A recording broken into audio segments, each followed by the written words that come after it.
Yeah, let's do it. All right, well, welcome folks. This is problems with Kubernetes cost strategies and how to overcome them. If you are here for something else, this is what we're talking about anyways, but glad to have you. And we're gonna go ahead and dive in. So to get started, first of all, my name is Kendall Miller. I'm the president here at Fairwinds. I've been with the company for a little over 6 years now, and we have been doing exclusively Kubernetes for the vast majority of that time. We've seen all kinds of different things across lots of weird different Kubernetes clusters. I'll tell you a little bit more about Fairwinds in just a second, but I've been talking to people about Kubernetes for a long time, all kinds of issues that they run into, and excited to be here with Robert to talk about cost stuff. So Robert, you want to introduce yourself? Yeah, I'm Robert Brennan. I'm director of open source here at Fairwinds. I lead all of our software initiatives. I've been working with Kubernetes for a little over 3 years now. I've been with Fairwinds for most of that time, and I've been working in open source for about 6 years. Super excited about the Kubernetes ecosystem and what we're contributing to it. Yeah, great. And we're going to just tell you a little bit about Fairwinds real quick here. We're a trusted partner for Kubernetes governance and security. We help companies ship faster by using Kubernetes correctly, simplifying complexity, bridging that gap between DevSec and Ops. And we do that with software. We also have service offerings, and then a significant amount of open source. Well, before we dive into that, oh gosh, what's happening here? A little bit about Fairwinds' background. We started as a services company, initially doing straight AWS consulting, but very quickly pivoted into Kubernetes work. And then we started building a framework for standing up infrastructure quickly, maintaining it for clients at scale. So we have been building and maintaining Kubernetes-based infrastructure for clients for almost 6 years, the vast majority of the time that I've been here, as I mentioned. As a result, we have seen some of the macro level problems that people have in Kubernetes, and we go and write open source projects to address those problems. So everything from managing role-based access control to getting workload requests and limits set right, which is relevant to what we're talking about today. We have an open source project around that called Goldilocks.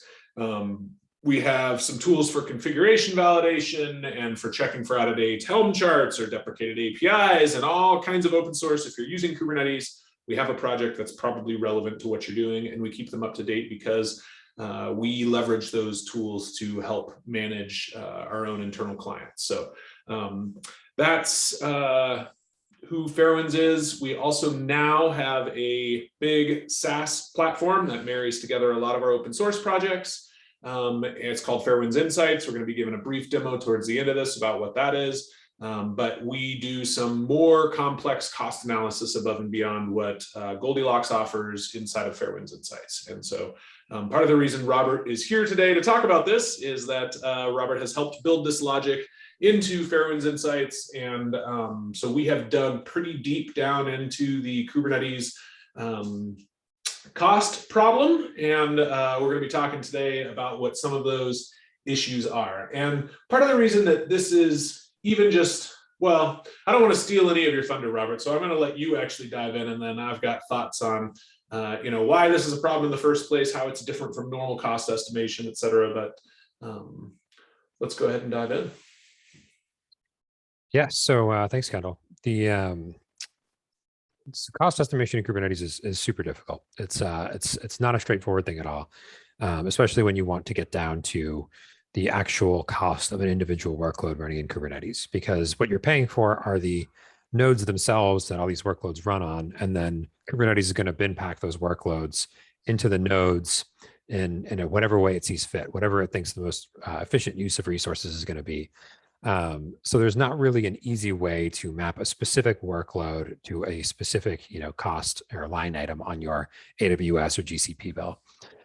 So what I'm going to talk about a bit today is how you can start to think about this problem and how you can start to kind of get a sense for what a workload actually does cost. And the big concepts we're going to be talking about today are basically CPU and memory. So that's how much CPU does an actual workload need, and how much memory does it need? How much is it requesting from Kubernetes, meaning how much is it basically staking out for itself that it's guaranteed to have at all times? And how is it limiting itself above and beyond those requests? And that's significant because of how, therefore, then Kubernetes takes those workloads and packs them into bins, like you're saying. Exactly. So like for instance here, we have a node that say has 5 CPUs and 5 gigabytes of memory. That's probably not a super realistic node, but just for the sake of easy numbers, let's say that's what our node is. That's how our node is set up. And then we have this workload here set up as a little square Tetris block that uses 2 CPUs and 2 gigabytes of memory. And you can see Kubernetes is trying to stack as many of these 2 CPU, 2 gigabyte of memory workloads into these nodes as possible. But in the leftmost drawing here, you can see we have 2 of these workloads running side by side on the same node, and then we've got this little bit of extra capacity that they're not taking advantage of. So really, Kubernetes can fit 2.5 workloads into each of these nodes, but there's no such thing as half of a workload. So you end up with this wasted capacity sitting on this node. And you can see when you get to a third workload in that next frame over, you haven't been able to split it between the first node and the second node. You haven't been able to fit it entirely on the first node. So you have to spin up a whole new node, and you have these extra 2, this 1 CPU and 1 gigabyte of memory that are just sitting there. Kubernetes will do its best to kind of find, play Tetris with all your workloads and figure out the most efficient way to co-locate them in a way that makes the best use of your resources. But there are going to be cases where it really just can't take advantage of every CPU and every gig of memory that you have available in your nodes. And so the solution here is really to right size your nodes, to pick a node size that is going to minimize that extra waste that comes from each node. That could mean picking nodes that are very large so that you can bin pack more workloads onto each individual node. So you have fewer nodes that have that extra spare capacity in them. It could mean picking nodes that have a particular resource profile, but having nodes that have the right amount of CPU and the right amount of memory available can help you avoid this kind of extra waste that you get in each individual node. And Robert, before we go on, can you just spend a minute talking about how this was different before Kubernetes time? Like maybe everybody knows, but was I picking a instance in the cloud and then I was doing all the bin packing manually? Like what did it actually look like, and why is this problem different in Kubernetes? I'd say most of the companies I've seen that are in the cloud but not running Kubernetes specifically, they basically spin up a single EC2 instance per workload. And they do, typically will pick the right EC2 instance size. If they know this workload uses 2 gigabytes of memory and 2 CPUs, they're going to pick an EC2 instance that roughly has that much resources available to it. But you wouldn't be trying to, pack different workloads onto different nodes to try and really juice out every last bit of memory and CPU. So this bin packing thing is really a very Kubernetes specific concept. And it is, when it works well, it is a great cost saver, because when, one workload isn't using all the CPU and memory available to it, Kubernetes can pack another workload in there with it. And you don't have all this spare capacity just sitting around. Great.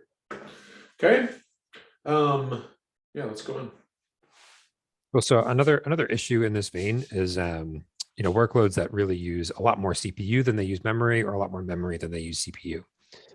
So here we have a workload that has that really needs 3 CPUs, but only say 1 gigabyte of memory. And the issue here is that if we have nodes that are, roughly have the same amount of memory and CPU, those are kind of apples to oranges, memory and CPU, but a standard profile of an app, let's call it one gigabyte of memory to 1 CPU would be normal. So we're using nodes here that have looks like 5 CPUs and 5 gigabytes of memory, but our workloads have, want to use 3 CPUs and only 1 gigabyte of memory. And so the issue is here, when Kubernetes goes to bin pack these, it's going to run out of CPUs a lot faster than it runs out of memory. And so this is a case where we're going to try and probably optimize our node type to something that's more CPU efficient or more memory efficient. Each of the cloud providers has memory optimized or CPU optimized nodes that you can spin up that are great for workloads that need a lot more CPU than memory, or vice versa. So again, here we would pick an instance type that has a lot more CPU capacity than it has memory capacity. And of significance here, I really like the Tetris images that we use for this. But to be clear, unlike Tetris, we can't just flip this over and fit it neatly on the other side, because that's literally swapping all the CPU needs over to memory needs and reducing the CPU needs. So it's not a, it may look like, well, this should just fit in there nice and smoothly, but that's not how it works. Exactly. We have this weird asymmetry. So ready for the next one? Yeah. Well, so, once you have your nodes picked properly and everything's getting bin packed, relatively efficiently, you really want to know, what does this workload cost me? Here we have two workloads that, use roughly the same amount of resources, but one is using much more CPU than memory. One's using roughly equal amounts of memory and CPU. And so when we go to ask ourselves, what do these workloads cost? There's a few steps we need to take. The first would be to come up with rough numbers of like what we're paying per gigabyte of memory and what amount of dollars we're paying per CPU. Then once you kind of have that sense, you can really have, there's many different ways to kind of go about saying, okay, this workload has 3 CPUs and 1 gigabyte of memory. How much does it cost? This workload has two CPUs and 2 gigabytes of memory. What does it cost? There's what we call the optimistic method, which assumes that Kubernetes bin packs everything very efficiently. And that basically says, okay, take your cost per CPU, multiply it by the number of CPUs, take your cost per gigabyte, multiply that by the number of gigabytes, and there's your answer. It's a pretty straightforward solution. But again, this assumes that Kubernetes is going to bin pack everything very efficiently, and you're not going to have any spare capacity left over. But if you do have 1 or 2 workloads that are have very asymmetric resources, say the one here, which is using a lot more CPU than memory, you might want to go with the conservative method for estimating its cost, which basically says use the maximum of its CPU cost and its memory cost. The assumption here being that Kubernetes is not going to be able to fill in those 2 missing gigabytes of memory that are missing on the right side of that Tetris piece, that those are basically going to get wasted as Kubernetes tries to do its bin packing. And so there are certain cases where if you have a large number of, if all your workloads are a different shape in terms of their memory and CPU profiles, you might want to account for that waste by taking this more conservative approach to estimating cost. And to be clear, this is the kind of math that, Robert's giving a high level of how to understand what the problems are and how we have gone about looking at this and estimating this. And like, if you showed up hoping that you're going to walk away from this with a couple of very clear algorithms for how you can do this in your head, that's not what's going to happen. This is complicated math to do in your head and to understand what's going on. It's the kind of thing that computers are very good at. So we are going to be getting to how computers can help you solve this problem. And that may be obvious, but just to be clear, you're not going to walk out of this with like, okay, this kind of workload cost me $8. That's not going to be the case, and unless you use software that helps you get there. Okay, talk about problem 4.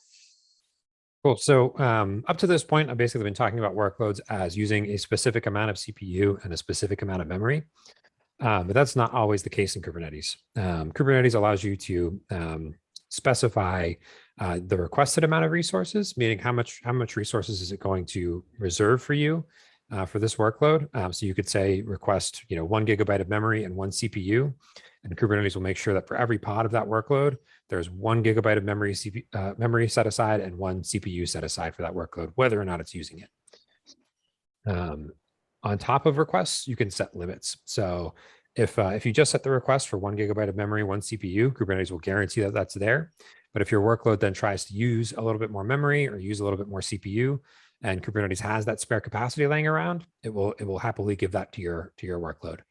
And so limits basically give you the ability to say, okay, beyond 2 gigabytes of memory and 2 CPUs, I want to cut things off, because at that point I probably have a memory leak or a CPU issue, or there's something going wrong. I don't want to suddenly give 5 gigabytes of memory to this application that should only ever really be using somewhere around 1 to 2.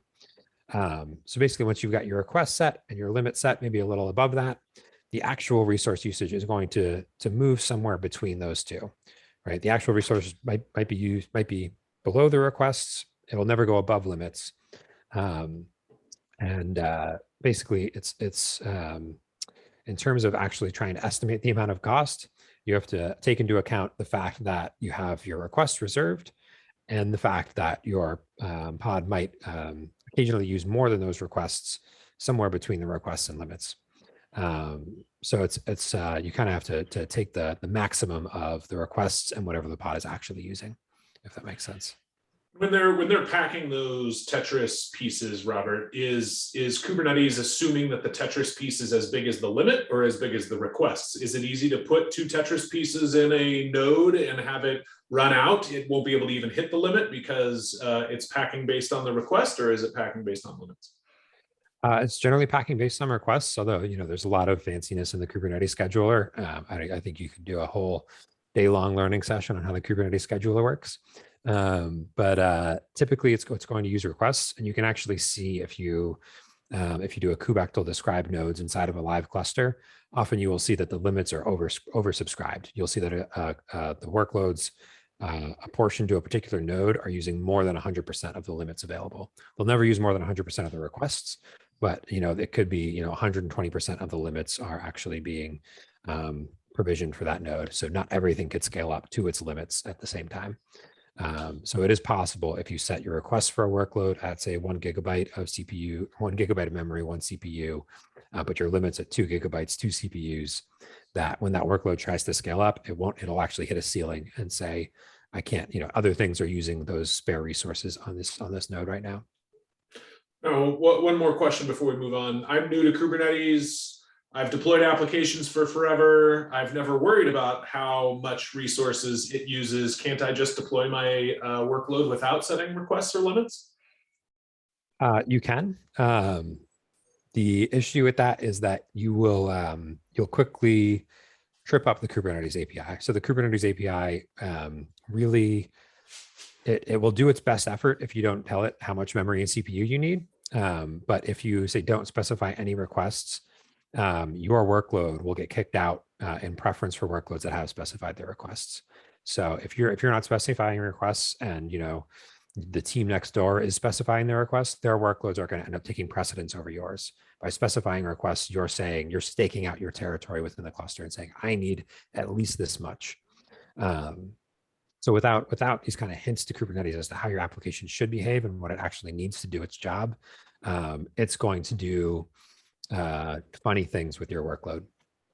It's almost the equivalent of running on spot instances, just giving you're not reserving anything. And so Kubernetes might say, get out of here. But so that was a leading question that I was giving Robert, in part because part of what we do, it's a common thing for us. It may seem like table stakes, but to say, hey, you didn't set requests and limits on all of your workloads, that's a problem. So let's keep going. Talk about noisy neighbors. Yes, we actually just got into this a little bit. This is the idea that, it's not just your setting resource requests and limits that matters. The things that are happening with other workloads in the same cluster are going to affect your workload depending on how you set your requests and limits. So like in the example that we just gave, if your workload doesn't set requests and limits, another workload could easily start to gobble up resources that your workload needs. And that could basically prevent your workload from scaling up as needed, hurting its performance. So it's really important to make sure, basically setting requests on your workload guards you against this noisy neighbor problem, because it really stakes out that the amount of memory and the amount of CPU that your workload needs to do its job. If you don't stake out that territory by setting your requests, then any other workload can come along and grab it out from under you. And that's really what we're talking about when it comes to noisy neighbors. To help with, sorry, go ahead. No, yeah, I was going to say, so Robert, how do I solve that problem? Keep going. You're doing great. So one of the big questions we get from folks is like, okay, I know I should be setting my requests. I know I should be setting my limits. What do I actually set it to? I need to understand how my application's actually behaving in production in order to have a sense for where to set these requests and limits. And so we've created a solution called Goldilocks, which will actually analyze your live application and see how much memory and CPU is it actually using over time. It'll keep track of things like the average over time, the upper bound, lower bound. And then depending on how mission critical this workload is, you can either choose the guaranteed quality of service or burstable quality of service, where we'll basically tell you, okay, if you need to guarantee that this pod gets is always ready to serve traffic, we'll say, okay, you want to provision this amount of memory and this amount of CPU for this workload. Burstable is a little bit lower grade of a quality of service. It'll reserve kind of the bare minimum, but give it higher limits so that it can burst up and serve traffic whenever it needs to. But Goldilocks really gives you a sense for what does your workload actually need as it's running in production. Great. It's helps you get your resource requests and limits just right, Robert? And is it leveraging something underneath the hood in Kubernetes to help figure that out? Exactly, yeah. So we use the vertical pod autoscaler project, which is one of the main Kubernetes SIGs on autoscaling. And what the vertical pod autoscaler, or VPA, does is it really does this job of collecting data about the application's CPU and memory profile from in a live setting. What VPA tries to do is then automatically adjust how much memory and CPU your workload needs. A lot of folks are hesitant to enable that in production, as are we, because it kind of breaks the idea of infrastructure as code, and it can lead to issues where maybe you set your the memory requests and limits, and then you have a memory leak that suddenly gets shipped. If your VPA is not configured properly, it could end up requesting tons and tons of memory and starving everything else of resources. So what we do is we use VPA in kind of a read-only mode. So it collects all the data, and then rather than automatically adjusting your requests and limits, we just surface that data inside of a dashboard. Great. Perfect. Keep going. App right sizing. We were already touching a little bit on this, but yeah. So getting these requests and limits set correctly is probably not as much of a problem if you're a single application company. You only have one app in Kubernetes. You're running 3 nodes, and there's nothing much in there. But at the point that you really reach a level of organizational and infrastructure complexity, it becomes super important. If you've got multiple teams deploying into the same cluster, or you've got multiple clusters that are all scaling up and down independently of one another, this becomes a very important thing, because even one team missetting their resource requests and limits can lead to cost overruns, where the cluster maybe tries to scale up much more than it should. It can lead to a lot of issues with application performance, as we talked about earlier. If you're not setting the right requests, the resources your application needs could be taken out from under it. So in terms of just the reliability of your applications, and in terms of keeping your costs under control, it's super important to make sure every team within your organization is setting memory and CPU requests and limits, just to make sure that you have eyes on everything that's in your clusters. If one of these teams isn't doing that, you could end up trying to figure out, you could see your cluster scale up. All of a sudden it's provisioning twice as many nodes as it typically does, and you have to dig into each workload and figure out, okay, what's actually going on here. Who misset their resource requests and limits. So it's a good practice to get in place as early as possible in your Kubernetes journey. Great. So, well, we have a demo of Fairwinds Insights in a minute, but first give sort of a high level, Robert, or would you like me to pitch what this does? Yeah, I can give a quick pitch. So Fairwinds Insights is basically a platform for Kubernetes visibility. We help with security, efficiency, and reliability for Kubernetes clusters. Basically, what we do is we package up a bunch of best-in-class open source software for each of these specific problems. Some of that's our own open source software. So we mentioned Goldilocks earlier. That was a project that we maintain. Another project we maintain is called Polaris. Both of those feed into Fairwinds Insights to basically help you understand what's going on inside your cluster from a security perspective, efficiency perspective, reliability perspective. But we also incorporate other open source tools like Aqua Security has a project called Trivi, which will scan container images for vulnerabilities. There's Kubebench, KubeHunter, KubeSec are all tools that feed into Fairwinds Insights.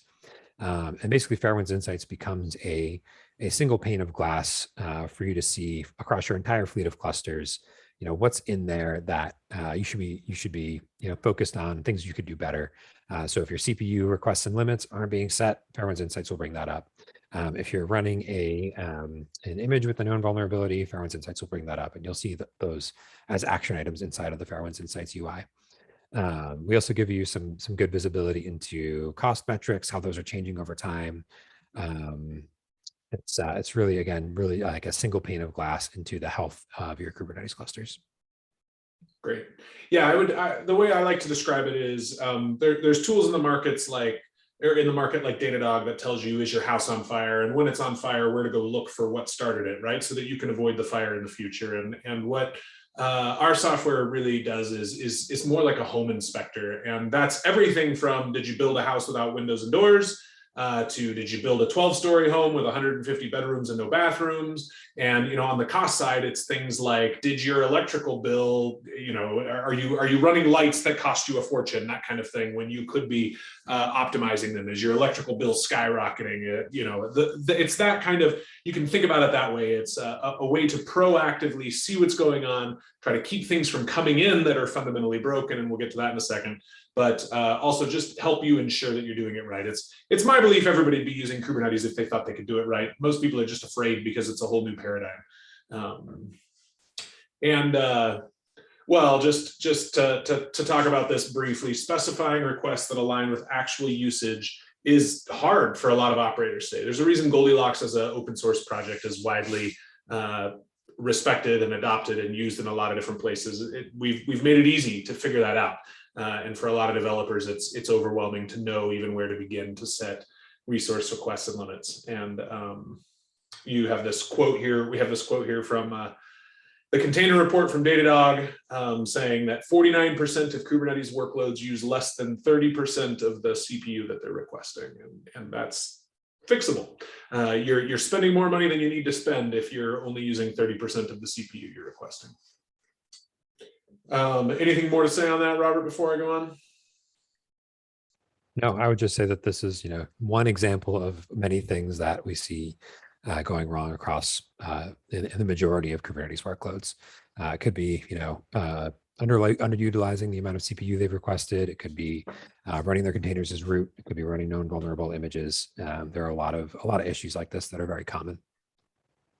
Yeah, I mean, not like it happens sometimes, but like these are very common. Kubernetes is a whole new paradigm, and people are not used to it, and so there are a lot of very common things that we see mistaken. So these are some of the things that we're addressing here. Do you want to talk about the slide for a second, and then I can jump into a quick demo? Yeah, for sure.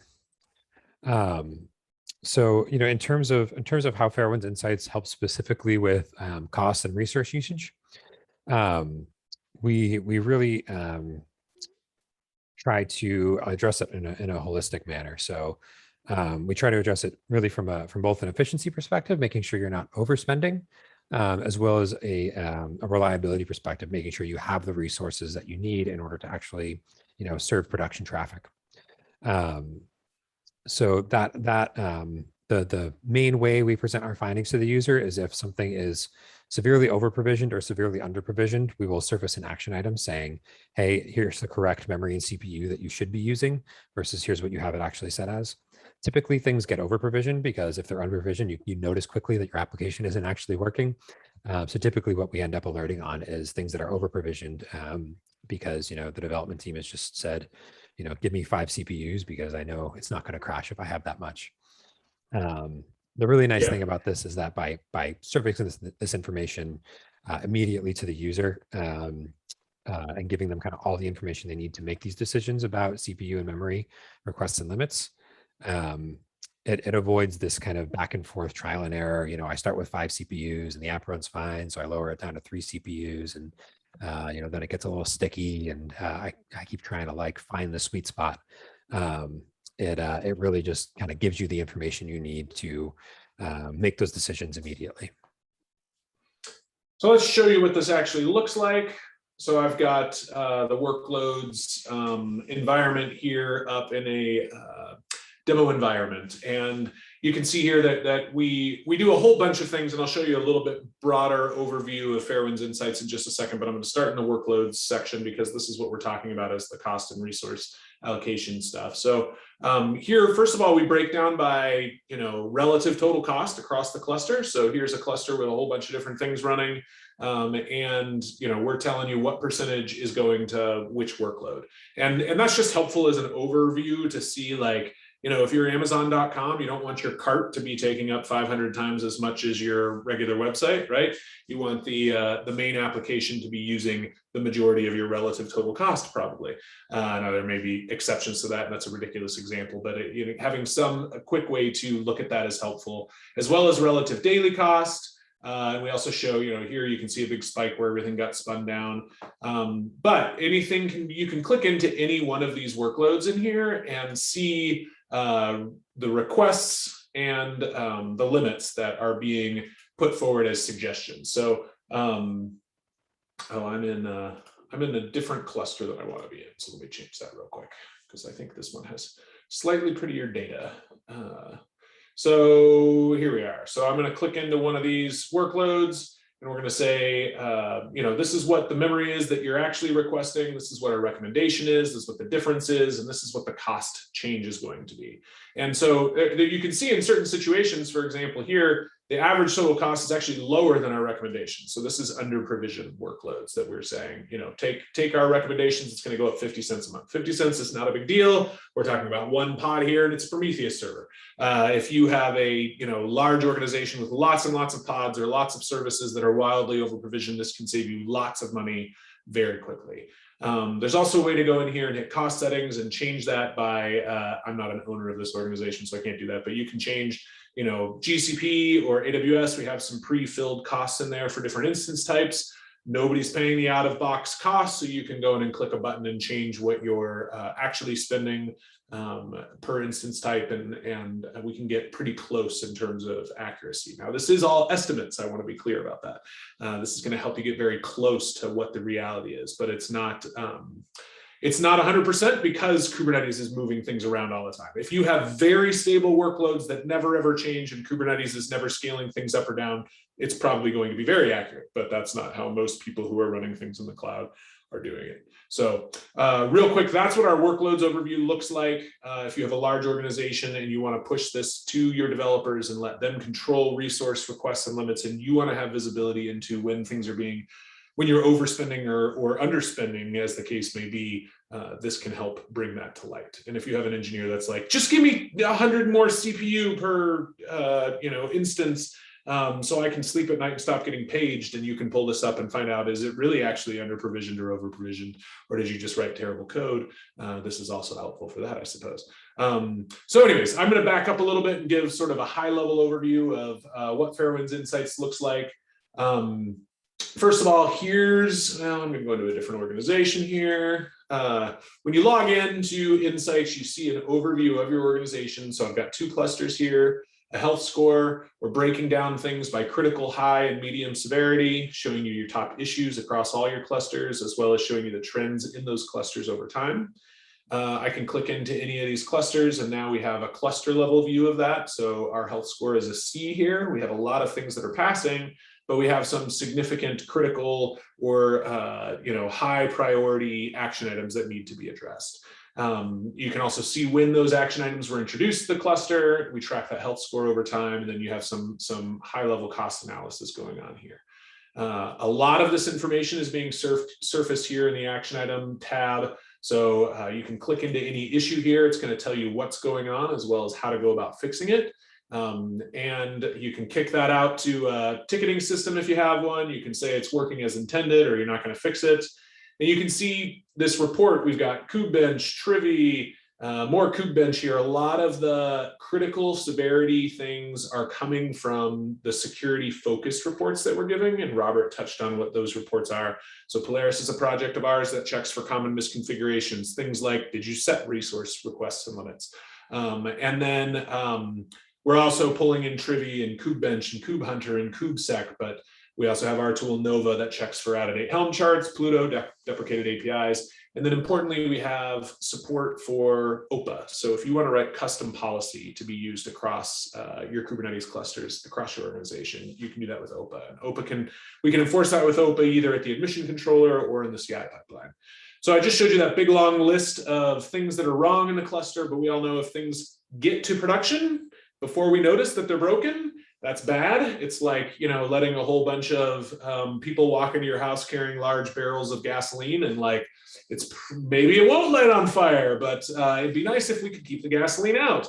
And so here you can see Robert pushing some code, running container as root and adding in secure permissions to the container, where Circle's passing those tests, Fairwinds Insights is failing it. So when we've shifted some of this responsibility left, we're stopping developers from pushing broken things into the cluster. You do not want containers running as root running in your cluster. So that then a developer can click on this button, it brings them into the UI, shows them what's there, how to go about fixing it. Now we also have some policy you can write here. You can also create something from a template, and this is leveraging Rego with OPA. Gosh, there's a whole bunch more that I can go into. I'm not going to show you everything today, but here's the add-on tab that's showing you what's out of date versus what's up to date, and is it deprecated. So there's a difference between it's actually deprecated or it's just out of date. And you know, what version are you on? What's the newest version? You should go about updating that, etc. We also have some plugins for RBAC. You can kick things out to Slack. We have a Datadog integration, Jira if you're using it, and I can go on all day. But I'm just interested in whetting your appetite here for Fairwinds Insights. So if you're here because you're interested in the cost analysis stuff, get in touch with us. We're happy to set you up with a proof of value, which is free to do, and we can walk you through what some of that looks like. So, you know, if you want to kick the tires on Fairwinds Insights, we're happy to get in touch with you, turn that on, actually run it for you in a free demo environment, plugged up to actual data with you. So let's pause for a minute and do a poll. What is the greatest opportunity to improve your Kubernetes environment? And then we've got one more thing and we'll wrap up. Now, we also have time for questions and a place in Zoom for questions if you want to ask that. And Dave, I think I need you to launch the poll, maybe. Sorry, Kendall, I'm having trouble getting the poll to launch. Oh, it's okay. Well, so maybe drop it in the chat if it's obvious to you what's the most obvious thing for you to improve in your Kubernetes environment. Also, there's a Q&A button in there if you want to pop in there and say if you have any questions, and Robert and I have a little bit of extra time and we're happy to answer those for you. But yeah, we've got a C, improving the security posture of your clusters. I think Kubernetes is an intimidating beast when it comes to security. All of those new paradigms, it's hard to know what does it mean to actually secure Kubernetes. You can have the world's most secure VPC, but if everything you're running in it is poorly configured, it's easy to get wrong. So I hear that. And don't everyone volunteer all at once. So we'll move on. I'll leave you with this. We do have a Kubernetes best practices guide where we cover security, cost optimization, reliability, policy enforcement, monitoring and alerting. That's a white paper that's available at this website. Dave is going to be sending out a link to this, which includes both the video that's recorded, because this will be recorded if you want to share it with someone else or come back and revisit something, as well as the slides. And so you can get this link out of that if you don't pull it out right now, but it's also relatively easy to type in if you want to spend a minute doing that. So thank you everyone for coming. This has been the cost optimization in Kubernetes webinar, and we hope to hear from some of you if you want to take a look at Fairwinds Insights, but also go check out Goldilocks. It's open source, it's free, costs you nothing. You never even have to talk to any of us if that's overwhelming for you. So, and I think we're good, Dave.